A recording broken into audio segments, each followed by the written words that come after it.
freedom, pass from hand to yearning hand, and the vision of our fathers spread hope throughout this land, as the dream some fought and died for in my heart becomes my own. I will strive to keep her promise, America, my home. America, America, may God bless America, and freedom reign across America, my home. From the shorelines to the prairies, to the cities great and small, we have reaped the fruits of justice and liberty for all. So with deep appreciation for the blessings of freedom that we know in this great land of ours, I'm Dr. George Simon, welcoming you to another edition of Character Matters. This is the program where we talk about what I consider to be the defining issue of our time, the character crisis that we face, and that threatens our most precious commodity, our freedom. Free societies depend on integrity of character in their inhabitants.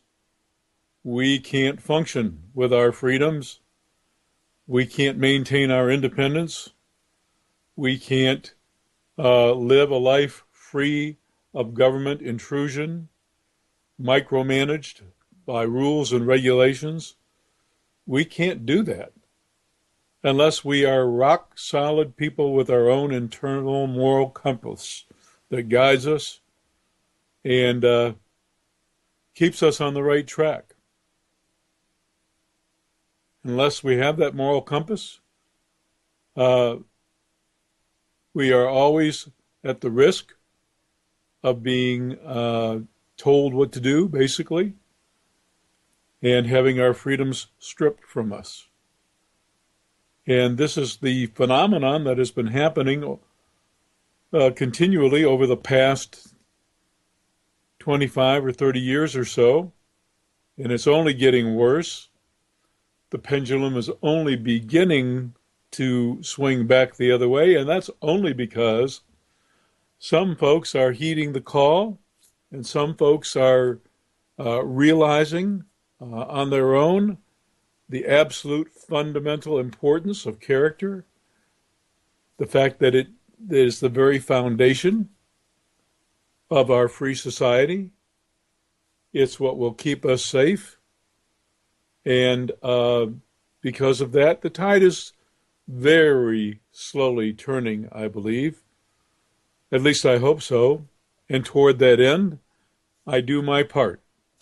I come to you each week on this radio program, Character Matters, because it does matter. And I make the connection with the opening theme that America is great when it is good. And when we honor her best ideals and we live up to the creed that we profess, when we conduct ourselves in a manner that honors our best traditions, respects our best traditions, our best values, then we are truly great collectively as a nation. And we've had moments of greatness. We've had periods of greatness in our country, just as we have had periods of shame, great shame. We are far from perfect. We are not a perfect society. We never have been. And we've had some periods truly where we should look back with some degree of shame. Shame on ourselves for basically trashing the values that we say that we profess. But we've also had some great times. And in those times, it's when we as individuals step up to the kind of character that we're capable of. That's what makes us great. So it's my mission. It's been my mission for 20 to 25 years to do my part through my written work, my books, In Sheep's Clothing, Understanding and Dealing with Manipulative People, 5-star Amazon bestseller for almost 20 years running, international bestseller, printed already in 12 foreign languages, number 13 to come. And my other book, Character Disturbance, The Phenomenon of Our Age, the in-depth look at all of the various disturbed characters out there, some of whom we're going to be talking about tonight on tonight's program. We're going to have a really good program tonight. And I hope we also have some good input from our listening audience. It's a live program tonight, so I urge you to give us a call if you have an interesting topic you want to share with us, or if you have a question you want to ask, maybe just a story you want to share. Maybe you have a bone to pick with me about something, either in my writings or on my program. Maybe you agree and just want to second the emotion, so to speak. In any case, feel free to give us a call. The number to call is 718-717-8296. That's 718-717-8296.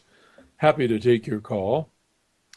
I was talking about my books, and I talked about In Sheep's Clothing, Understanding and Dealing with Manipulative People, Character Disturbance, The Phenomenon of Our Age, and then also my first and to this date only book for the Christian faith community, The Judas Syndrome, about how we betray our lack of genuine faith in our actions, not our words and our testimony, but in our actions.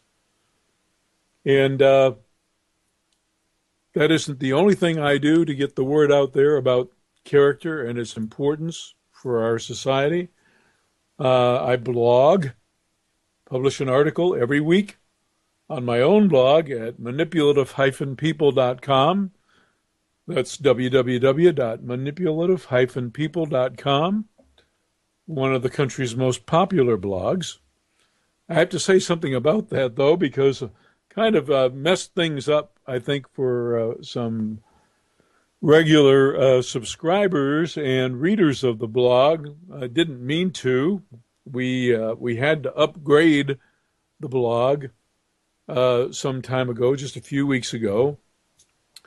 We had to do this because the existing blog templates were not very compatible with mobile devices. And these days, almost everyone accesses the internet in some way or another on their mobile device. They're not just sitting at home on their computer. They're on their iPad, their iPhone, they're on their Galaxy device. They may be even using a Surface Pro that's detached from its keyboard and functioning like a tablet. In any case, this is how most folks are accessing the internet these days, so we had to make some changes to make our platform more mobile device friendly. And in that process, we had to do several upgrades, and you know how it goes with the upgrade thing. Anybody that's ever upgraded their operating system knows how it goes. Then you have to get things that are compatible with the new upgrade.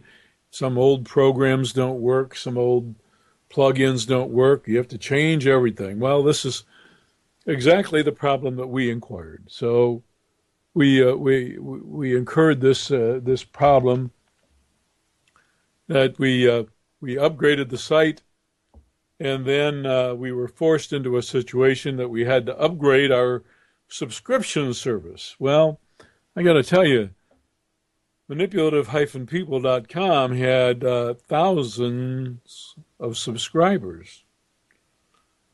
Many of them not too active, but all of them happy to get regular alerts because they wanted to,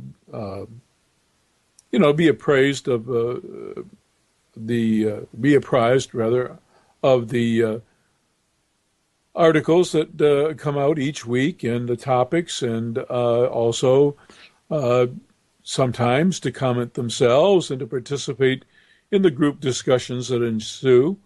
I'm very fortunate in that the blog that I operate has perhaps some of the most knowledgeable, most dedicated listening audience, participating audience. They contribute a lot of value to the blog. I am deeply indebted to them. One of the reasons for the blog's success is because of them. It's not just the articles, it's not just the resources. Perhaps one of the greatest resources are the regular commentators that appear on the blog. But to make a long story short, in upgrading the subscription service to the blog, lo and behold, hundreds of subscribers were dropped from the rolls of getting regular alerts. And then when they tried to hook back up or to even unsubscribe, they went to a page that had an error message simply because we're no longer using the subscription service.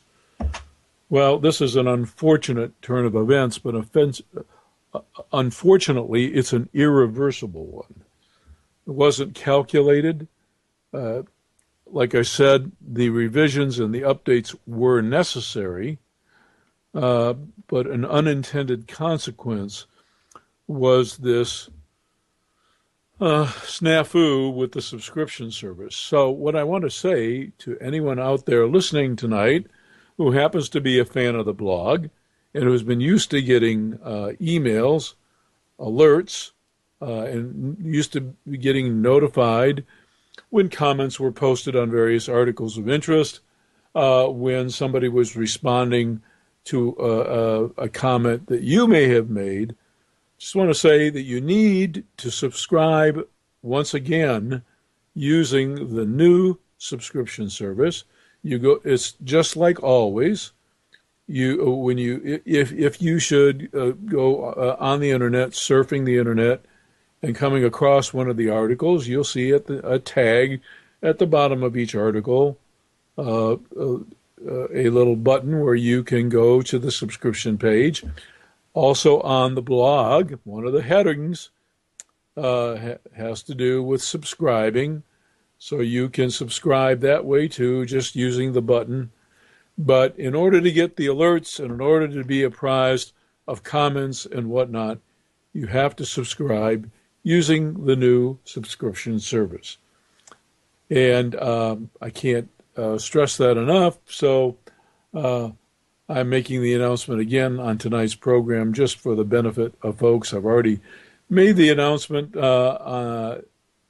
in the article that was posted last Friday. I'll be doing that periodically over the next couple of weeks to remind folks, but I thought I would do it again. So just hit that subscribe button and make sure you get clued into all the new activity on the blog. And that's the manipulative-people.com blog, by the way.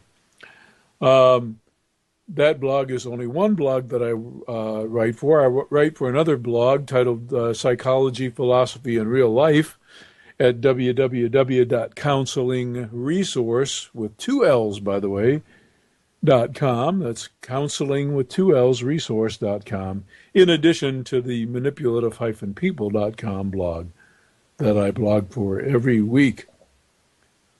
Well, what a week this has been. I have some thank yous to say first before I launch into some of the events of the week that I wanted to talk about.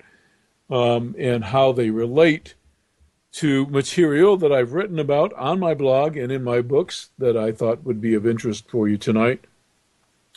But I have some thank yous. First, this week has been an unprecedented week with people taking the time and making the effort to contact me directly. I have on my blog a way to contact me via email. There's a button on the contacts page. People can get a hold of me. They don't necessarily get my email address, but it goes to my email address.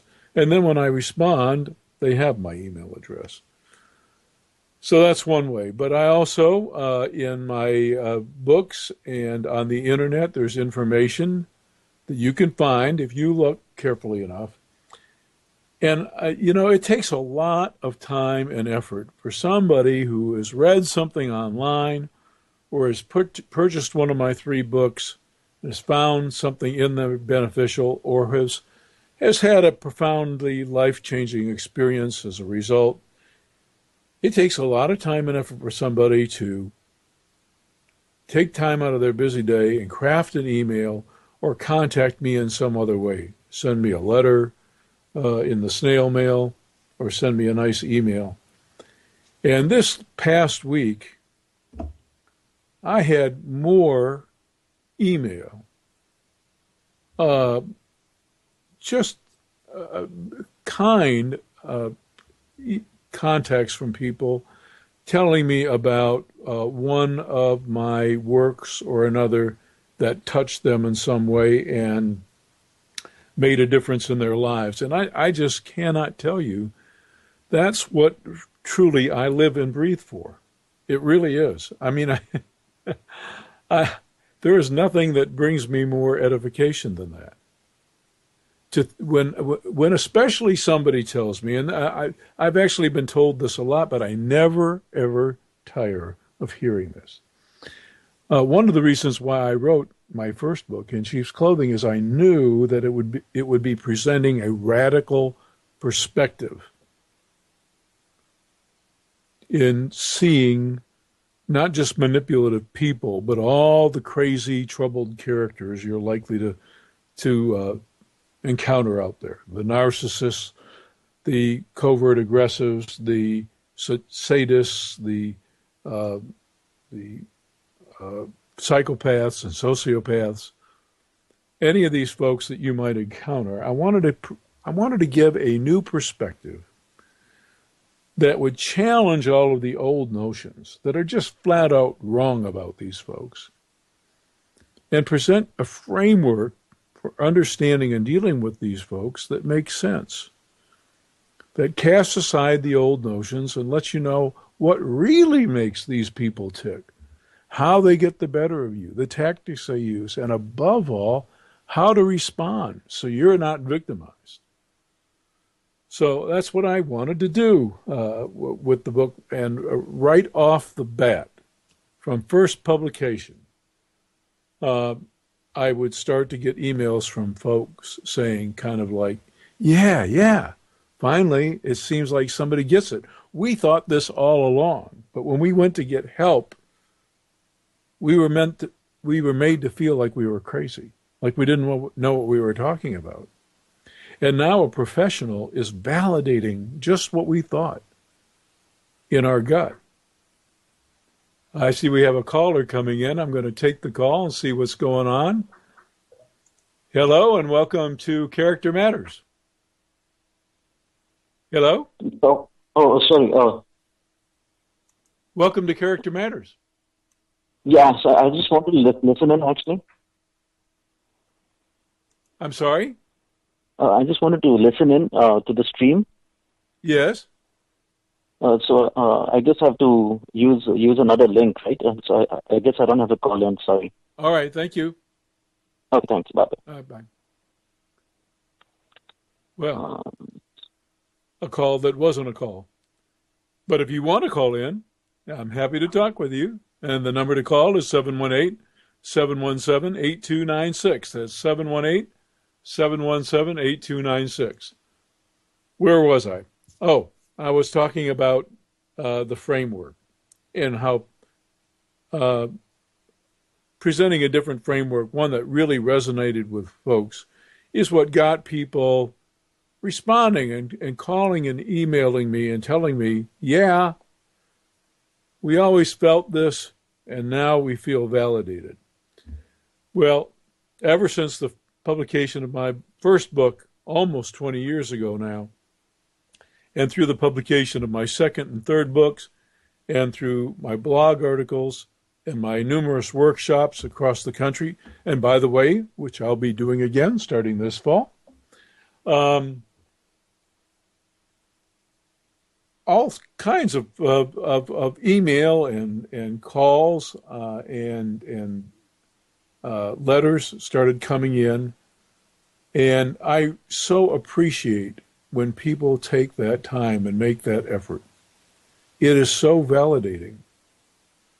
It is so validating, especially, as I said, when somebody says that just by adopting a new framework, just by seeing things in a new light, just by getting a new perspective on things, that it helped them to understand for the first time what they've been dealing with and what to do about it. And it therefore empowered their lives. It changed their lives.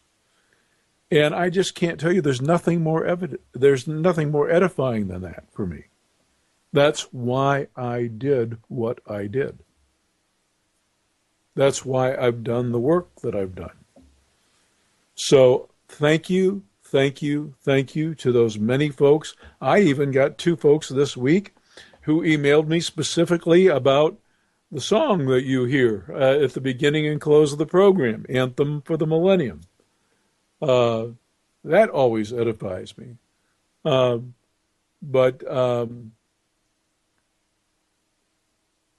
I just can't thank folks enough for all of the wonderful mail that I've gotten this past week. It was truly heartwarming for me to receive so many emails this week, and to know that so many folks made that effort, felt in their hearts that they wanted to take that time and let me know how they felt about my work. So thank you very much. I appreciate it more than you know, and I hope to live up to the good feelings that you expressed toward me in my work in the future. At least I'm going to do my level best in all my posts on manipulative-people.com. We got a brand new series going to be starting next week on that blog. It'll be a really good series. It should spark a lot of discussion. This past Friday, we concluded the series on trust and relationships. Oh, boy. I mean, there were a lot of really good comments on that series as well. But we'll be starting a new series next week on Friday, and I invite you to visit manipulative-people.com for the first in the new series. Well, I said we had a lot to talk about tonight. It's been an interesting week. We've had more examples of police officers drunk with power and not well disciplined, not well controlled, abusing their authority. And it got me to thinking about how little that I've talked about perhaps the single most important chapter of my books, In Sheep's Clothing and Character Disturbance. I devote a chapter in each book to this topic. I go into a lot more depth in character disturbance about the topic than I do in Sheep's Clothing, but nonetheless, I devote a lot of time to a particular topic that I don't talk very much about, and so I'm going to talk about it tonight. And that is a group of personality types, a group of characters that I like to call the aggressive personalities. So I want to talk about them tonight. And if you have a comment or a question you want to ask, then feel free to give me a call at 718-717-8296. That's 718-717-8296, and I'd be happy to take your call. Anyhow, this latest tragic event, where a person, once again, now, and by the way, this officer is an officer in the employee of a officer in the employ of a university. So he's not like a municipal or even a state or city cop. He's an officer that's supposed to be protecting the folks on campus. But he packs a weapon, and he's got the authority. So he stops a person for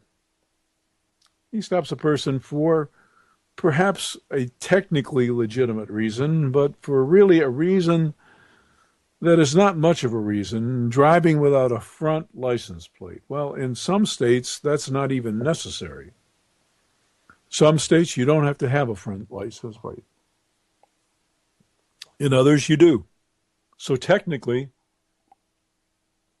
it was a justifiable stop, but it's not one frequently made. And, it turns out, and we're going to learn more about this. This officer did not stop a choir boy. This was not a Boy Scout. But this person didn't need and didn't deserve to die. What happens is that they're discussing things in a fairly friendly manner when the officer stops this guy. But things get a little testy when the officer asks for the guy's driver's license, because it just so happens that he is operating a vehicle without a license, and it isn't just that he forgot it at home, because, interestingly enough, he's driving a car when he's not supposed to be. He's driving a car while his license is suspended. Now, I don't know why it was suspended, but I have a sneaking suspicion about why it may have been suspended. We haven't learned anything about that yet, because the story is so focused on this rogue cop, this idiot, that we're not hearing too much about the other side of the story. But my suspicion is that maybe the license was suspended for something having to do with the use of substances, because one of the things that occurs is, turns out that there's an empty bottle of booze, or maybe not a totally empty bottle of booze, that this person just happens to produce also in this car.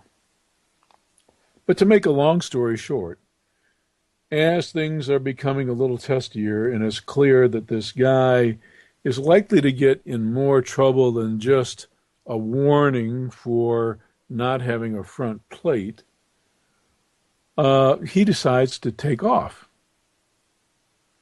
And when he does, and doesn't heed the command to stop, when he even just revs up the engine, this officer shoots him dead. Now, that's not how that's supposed to go down. The officer was clearly wrong. It doesn't matter that he shot a man who probably is not a Boy Scout or a choir boy. It doesn't matter. It does not matter. And what I want to talk about tonight is something I haven't talked about before, but it's a really important part of the two books that I've written. And that is the character of some people who go into certain professions, and why it is that we have these problems. What these folks are like and what you can expect from them. There is a group of individuals that I call in my books. I think, probably the only author out there who frames things in this way. It wasn't my idea to start with. I owe this to a researcher who named the pattern of these personality types, the aggressive pattern, and who made the case early on, this was back in the late 70s and early 80s, made the case early on that the people with this personality type that we sometimes call antisocial or sociopathic were not always criminals. We're not just criminals. That there are plenty of folks who have this aggressive streak in their personality, this undisciplined. Many of them, because of this aggressive streak, do have conflicts with the law. They do have run-ins with the law. Why? Because they're so inherently defiant, so inherently determined that it's their way or the highway, and they don't subordinate themselves to anyone or anything, that they frequently find themselves in conflict with the law, because the law basically puts limits on their behavior. Says, you can't do this and you can't do that. You might want to, but you can't. Well, people with this aggressive streak, they don't take no for an answer. They just do not take no. If they would accept no for an answer, they wouldn't get in any trouble. But they don't take no for an answer. They always want to fight. Not just violently. That's the important part. That's the key thing that I mention in my books. When I talk about these penultimate fighters that I call the aggressive personalities, I'm not just talking about physical violence. That's just a small part of it. I'm talking about this defiance where they're just going to do what they want to do. They're always in fight mode. They're going to tear down any barrier that stands in their way. I'll give you an example. You see them on the road all the time. You see them coming up in the lane next to you. You're on a 2-lane road. You see them coming up in the lane next to you, and then they're right on the bumper of the guy in front of them, who's kind of next to you also. And then they're really pissed because they can't go any faster because you're in the one lane and the other person's in the other lane, and now they're right on their tail, and that other person won't speed up. And they stay right on their tail. And if you just happen to be going a little bit faster than the guy in your other lane, and you pass that car, and then before you know it, they're on your tail because you're moving a little bit faster. And maybe the speed limit is 50 and you're going 55, but that's still not good enough for them. Because aggressive personalities, they want nothing standing between them and whatever their goal is, whatever the object is that they're shooting for. So if their objective is to get from point A to point B, they don't want anything getting in the way of them getting from point A to point B as soon as possible. It's just that simple. And these are the people who are capable of road rage, and people say they have anger management problems. No, they don't. They have aggression management problems, and I'll tell you why. They're not pissed when they get in their cars. They don't drive because they're pissed. they don't aggress because they're mad. They're already aggressive long before they're mad. Where they get mad, where that aggressive driver that I was just talking about, when they're going to blow a gasket, is not when they're cruising along expressing their aggression, aggressively driving with no resistance, going 70 miles an hour down the road with no one in their way. That's not when they'll get mad. They're in aggressive mode right then, and they're not mad. They're aggressively driving, and they're not mad. When they're going to get mad is when something gets in their way, or when someone poses an obstacle. That's when they're going to get mad and go ballistic. And that's when the rage comes out.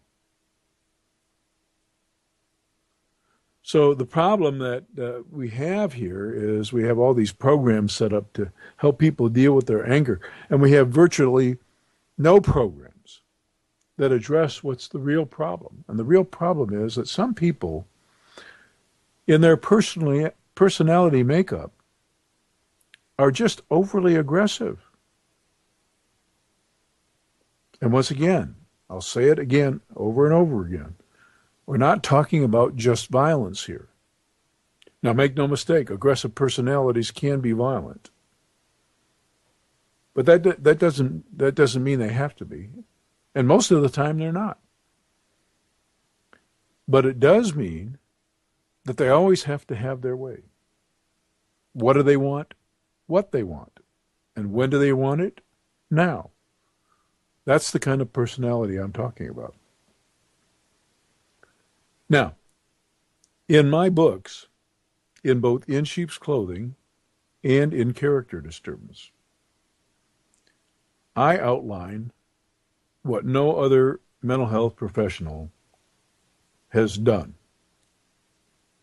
that I know of in the last 50 years. I outline 5 different aggressive personality subtypes. I put them in a context where you can understand it and where you can see all of these various people in your life. There is the unbridled aggressive. These are the people that we have commonly called antisocial and sometimes called sociopathic. These are the folks that are against the rules, and they break them. They're unbridled in their aggression, so they don't stop at fighting against the rules. Most of us, even the strongest-willed among us, those of us who are pretty feisty sorts, tenacious sorts, enterprising sorts, will at least obey the major rules. But the unbridled aggressives, they don't subordinate, they don't subjugate themselves, they don't discipline themselves at any time, anywhere. They're like live cannons. They're just ready to go off at any moment. Not necessarily violently, but they're just ready to have one of those behavioral outbursts where they just do on impulse what they feel like doing without a second thought, and they get themselves into trouble. And most of the time they break the law. So those are the unbridled aggressives. And that's just one of the 5 aggressive personality types that I described. Then I described the second type. And that's what I wanted to talk a little bit about today, but I'll come back to it.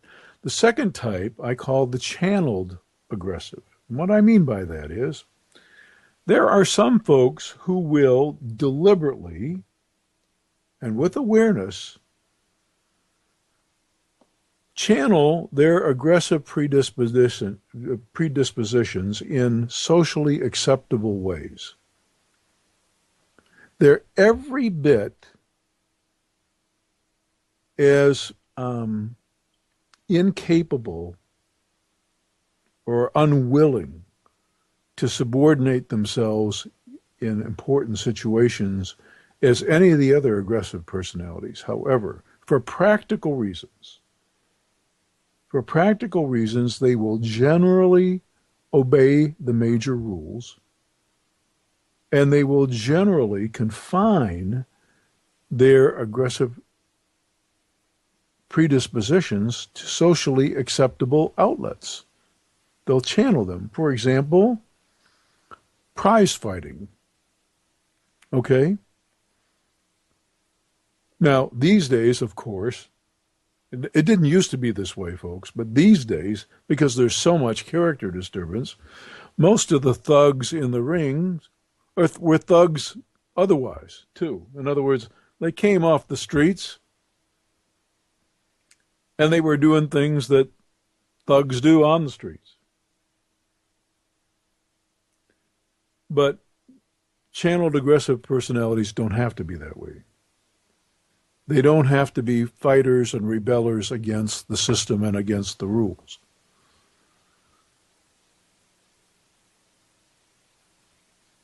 So they find an acceptable way, a more acceptable way, to be basically the brutes that they are.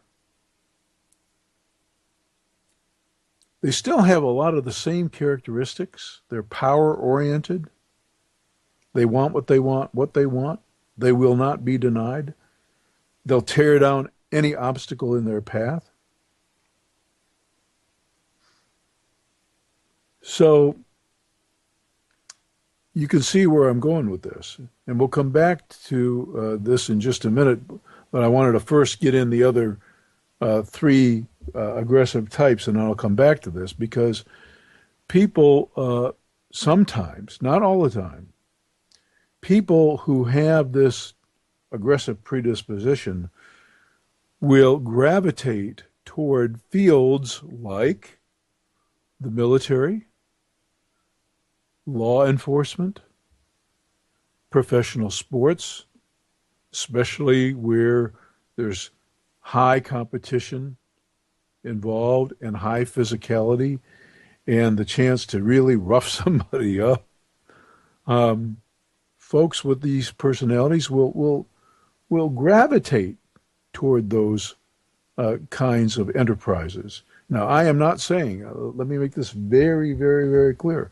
I'm not saying that everybody that's in those kinds of enterprises has this kind of personality. I'm not saying that at all.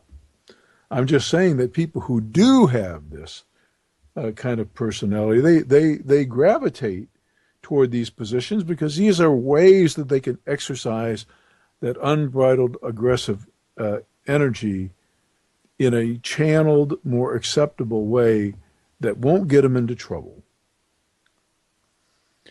As I said, I'll come back to them in just a minute. Then, thirdly, we have the sadistic aggressive personalities. These are a very, very rare breed, but they're out there. What distinguishes these folks is that most aggressive personalities, their objective is not to hurt somebody. Usually that happens, and I'm going to use this word carefully, usually that happens incidentally. In other words, it's just part of what necessarily happens when they go about their aggressive behavior, but it's not something that they intend, and it's not something that they get any particular joy out of. So most of the aggressive personalities, most of them, just want what they want and when they want it and don't want to stop for anything. And because of that, sometimes people get hurt. But that's not their intention. With sadistic personalities, it's different. Sadists, that's part of the agenda. They want to hurt you. Not only that, not only do they want to hurt you, not only is it not incidental that they hurt you, it's intentional, but they enjoy it. They get something out of that too. It's not just besting you or gaining triumph or power over you that makes them feel good. It also makes them feel good to hurt you. Then fourth, there are the people that I wrote my first book, In Sheep's Clothing, about, the covert aggressive personality. These are the folks that are almost as bad as the folks that are in the last category that I'll talk about in just a minute, that some people have called almost a psychopath. These are the folks that know how to look good on the outside, but are always determined to get the better of you. And so when they fight with you, when they fight for advantage, for power, for position, they do so subtly. They're skilled at the art of impression management, we call it.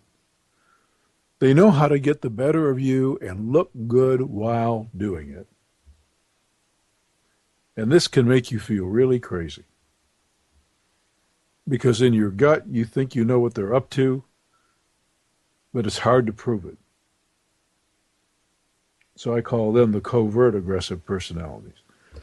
And then, lastly, there are the individuals I call the predatory aggressives that have been historically called psychopathic, sometimes also called sociopathic. That's a whole other story. You can take a little trip on over to the blog and read the many articles that I have about that and the reasons for the confusion about that.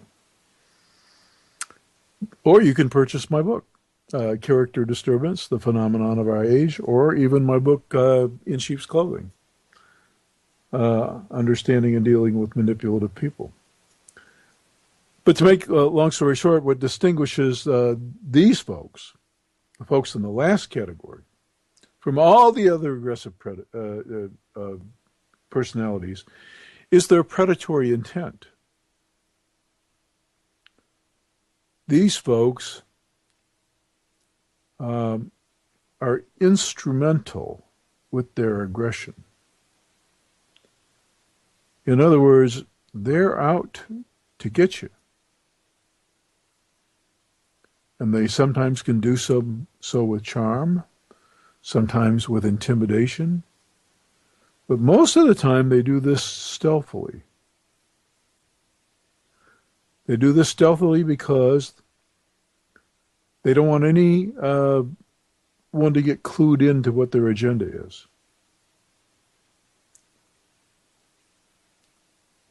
So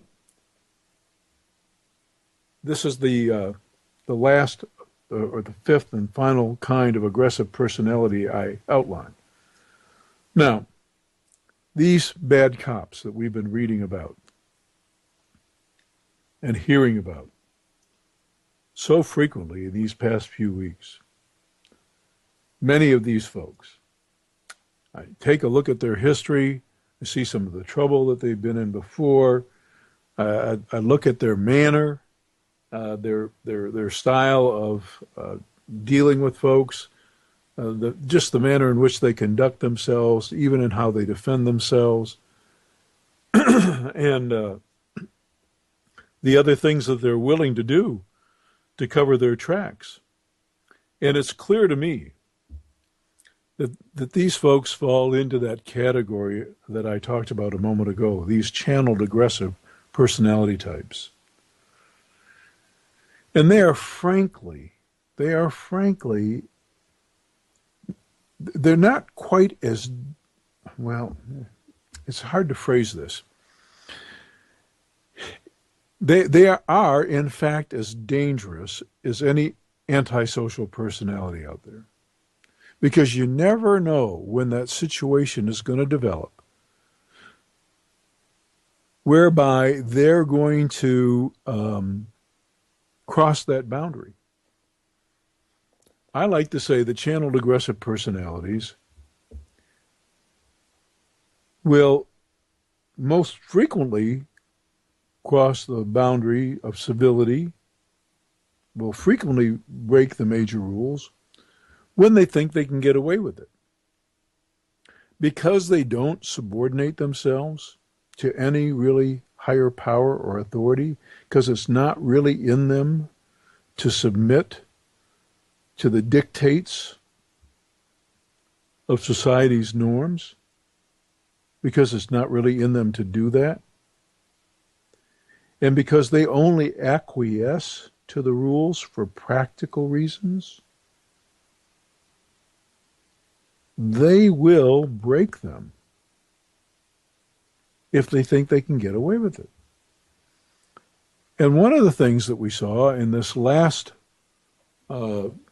situation with this officer, this campus cop who killed this unarmed person, is that he had every reason to think that he might be able to get away with it, even with his body camera. Why? Because the good old blue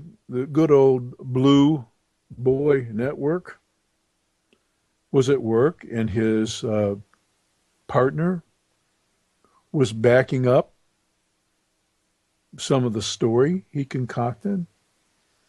He feared for his life, was being dragged, had been run over, he said, thought he was going to get run over again. Therefore, he had to shoot. Sure sounds better than the SOB ticked me off. He didn't do what I told him to do. And nobody's going to contend with me and not submit to me. Sure sounds better than that, doesn't it? To say that, well, I felt in danger of losing my life.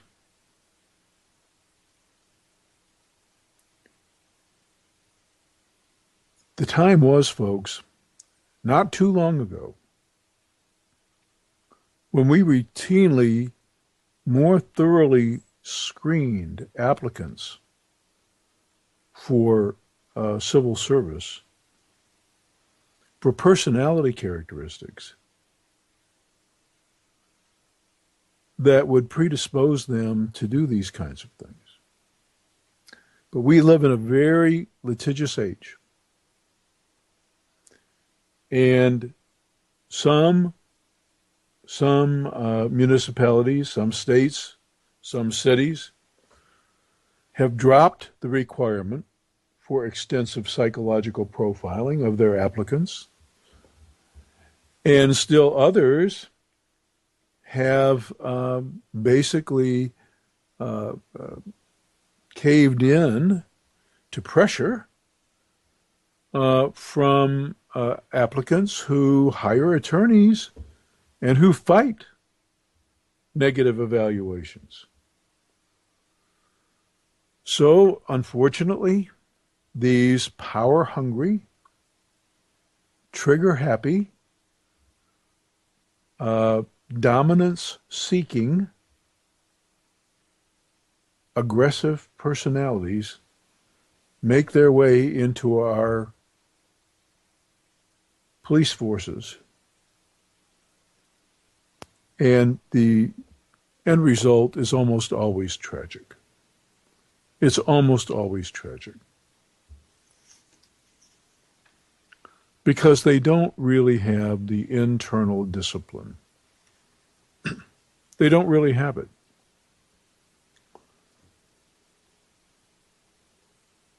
We would like to think that they would be able to keep their cool under some pressure, but they can't.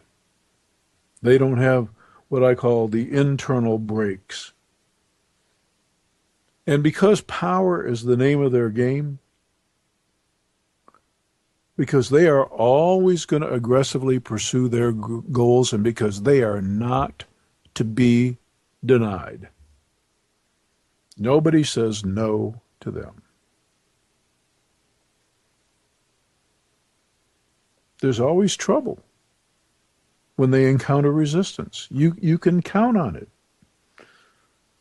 Now, in this case that we've read about and heard about so much this past week, he already had the guy's license number. So the guy takes off. It's not a big deal to track this guy down and arrest him. Run the information, maybe even come up with more stuff.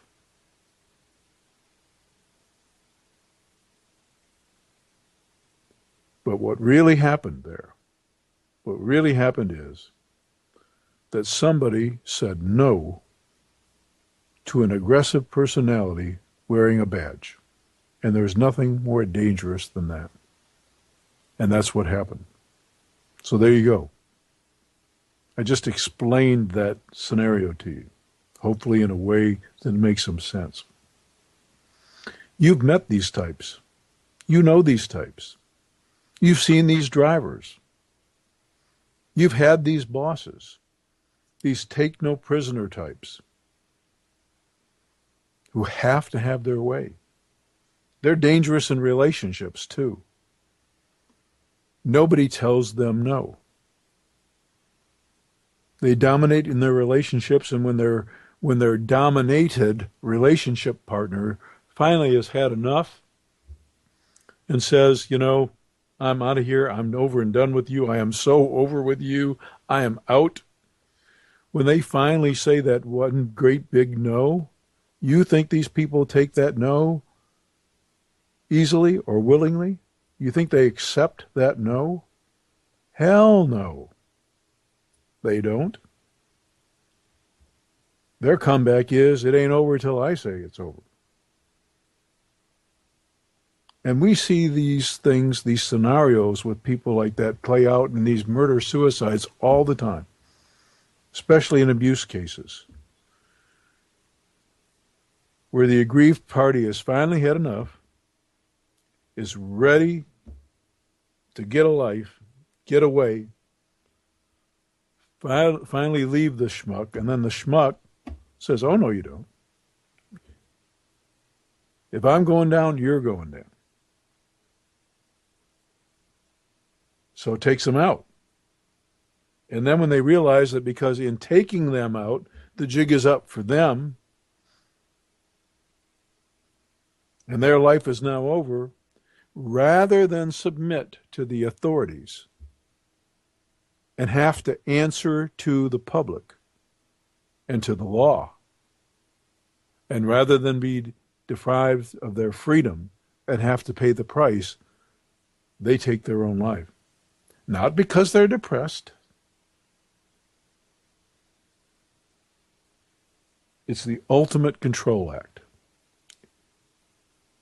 It's over when they say it's over. What happens is what they say happens. They submit to no one. You can read all about these folks in Sheep's Clothing and in Character Disturbance. You can even read them about them in the Judas Syndrome. There's a couple of stories in the Judas Syndrome about them.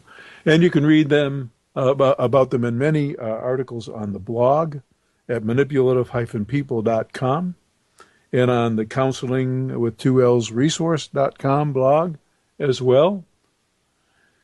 And perhaps we'll talk about these folks and other problem characters on another edition of Character Matters. So I invite you to tune in again next week and enjoy another hour of the program with me. I'll be here, anxious to take your call. And in the meantime, take care, and I'll see you next week. Thanks for tuning in. Good night.